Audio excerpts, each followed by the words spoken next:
Hello， 大家好，歡迎大家嚟 Canadian Auto Review 嘅 YouTube 頻道。我而家喺 Ontario 嘅 Horseshoe Valley Resort 咧，嚟到首試咧就呢一個全新2025 Ford Expedition 大型嘅 SUV。咁 Expedition 咧就1996-97，自從嗰時候推出以來咧就已經進演化到第5代啦。咁呢個第5代款式咧比以前咧就有超過80%咧係已經係全新㗎啦。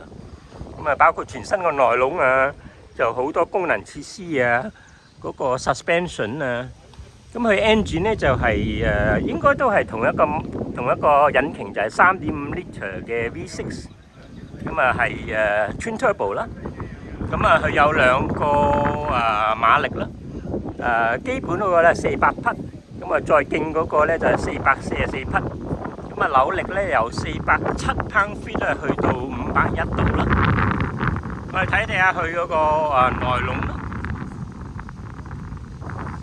咁Ford Expedition 咧就有4個 model， 有 Expedition Active 啦，咁有King Ranch， 有 Tremor 同埋 Platinum Ultimate。咁可以見到咧，佢個內籠咧就全新噶啦。咁啊，包括一個上邊喺駕駛者眼前呢一個咧，就係一個好大個顯示屏啦。咁啊，另外咧就係一個中央，亦都係有都好大嘅顯示屏。咁佢嗰個中央手枕嗰方面咧，就呢一個而家影緊呢一度咧，就可以電動咧，就係前後移動嘅。咁咧就佢另外咧就有啲off-road mode 咧，就喺呢度啦。咁我哋可以睇下佢嗰個後座設計啦。咁啊，後座喺呢度差唔多坐可以坐8個人噶啦，因為後邊都可以坐3個人。咁啊，同埋呢個中間呢一個可以演變為差唔多 Captain Row Seat 噶啦。如果係中間嗰個呢一個咧，係你扳低或者之後咧。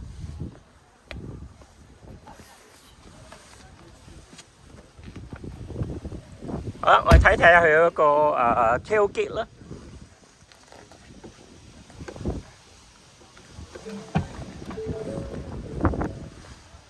咁佢又分為上下 tailgate 啦。咁啊，呢一個咧，呢一個板咧就可以化為一個table 嘅。咁喺後邊咧就有好多，呢度咧就有好多電掣啦。Higher trim 嗰個咧就有更加多啲電掣。